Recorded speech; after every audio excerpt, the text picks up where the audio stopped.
एक बार की बात है। अकबर और बीरबल किसी बात पर चर्चा कर रहे थे। तभी एक क्षण ऐसा आया जब राजा अकबर ने कहा, बीरबल, दुनिया में हर 100 आदमी के पीछे एक अंधा व्यक्ति होता है।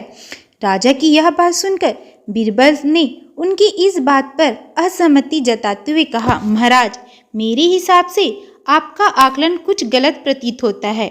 सही मायने में तो दुनिया में अंधों की संख्या देखने वालों के मुकाबले काफी अधिक है। बीरबल की यह बात सुनकर राजा अकबर को काफी आश्चर्य हुआ। उन्होंने कहा, जब हम अपने चारों ओर देखते हैं तो देखने वाले लोगों की संख्या अंधों से अधिक ही मालूम होती है। ऐसे में अंधों की संख्या देखने वालों के मुकाबले अधिक कैसे हो सकती है? राजा अकबर की इस बात को सुनकर बीरबल कहते हैं, महाराज, किसी दिन मैं आपको यह बात प्रमाण के साथ साबित करके जरूर दिखाऊंगा कि दुनिया में अंधों की संख्या देखने वालों से अधिक है। बीरबल के जवाब पर राजा अकबर कहते हैं, ठीक है, प्रमाण के साथ इस बात को अगर तुम साबित कर पाओगे तो मैं भी इस बात को जरूर स्वीकार करूंगा। उस दिन यह बात यहीं रुक जाती है। करीब 2 दिन बीतने के बाद राजा अकबर इस बात को पूरी तरह से भूल जाते हैं, मगर बीरबल अपनी बात को प्रमाणित करने के लिए युक्ति सोचने में जुटे रहते हैं। करीब 4 दिन बीतने के बाद बीरबल को एक योजना सूझती है और वो 2 मुनीम को लेकर उनके साथ बाजार की ओर चल देते हैं। बीच बाजार पहुंचने के बाद बीरबल सिपाहियों से एक चारपाई की चौखट वहां मंगाते हैं और उनसे उसे बुनने के लिए रस्सी भी मंगवाते हैं। अब बीरबल अपने साथ लाए दोनों मुनीमों को आदेश देते हैं कि वे उनके दाएं और बाएं कुर्सी डालकर बैठ जाए।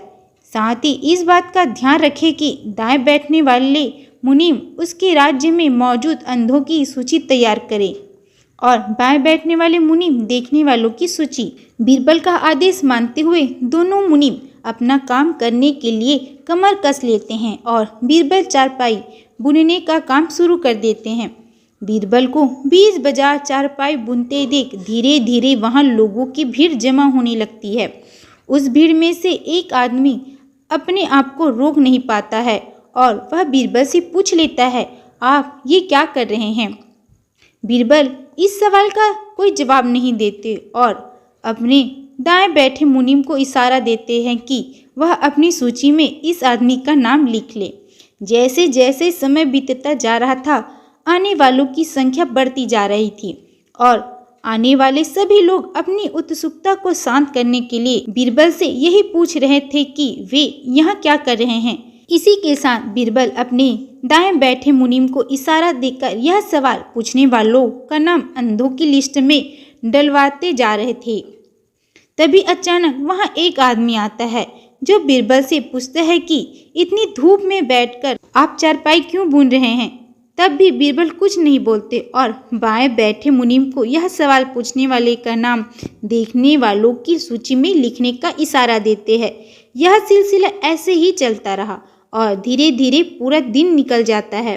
तभी इस बात की जानकारी राजा अकबर को होती है और वे भी माजरा समझने के लिए बाजार पहुंच जाते हैं, जहां बीरबल चारपाई बुनने का काम कर रहा था। राजा भी बीरबल से यह सब करने के पीछे की वजह जानना चाहते थे, इसलिए वह बीरबल से सवाल करते हैं कि बीरबल, यह तुम क्या कर रहे हो? राजा का सवाल सुनते ही बीरबल अपने दाएं बैठे मुनीम को आदेश देते हैं कि अपनी अंधों की लिस्ट में महाराज अकबर का नाम भी शामिल कर दो। बीरबल की यह बात सुनकर राजा अकबर को थोड़ा गुस्सा आया और आश्चर्य भी हुआ। राजा अकबर ने कहा, बीरबल, मेरी आंखें पूरी तरह से ठीक है और मैं सब कुछ अच्छी तरह देख सकता हूँ, फिर क्यों तुम मेरा नाम अंधों की सूची में चढ़वा रहे हो? राजा अकबर के इस सवाल पर बीरबल मुस्कुराते हुए कहते हैं, महाराज, आप देख सकते हैं कि मैं चारपाई बुन रहा हूँ, फिर भी आपने सवाल किया कि मैं क्या कर रहा हूँ। अब महाराज, ऐसा सवाल तो एक अंधा व्यक्ति ही पूछ सकता है। बीरबल का यह उत्तर सुन राजा अकबर को समझ में आ गया कि वह कुछ दिन पहले की गई बात को प्रमाणित करने के लिए यह सब कर रहा है।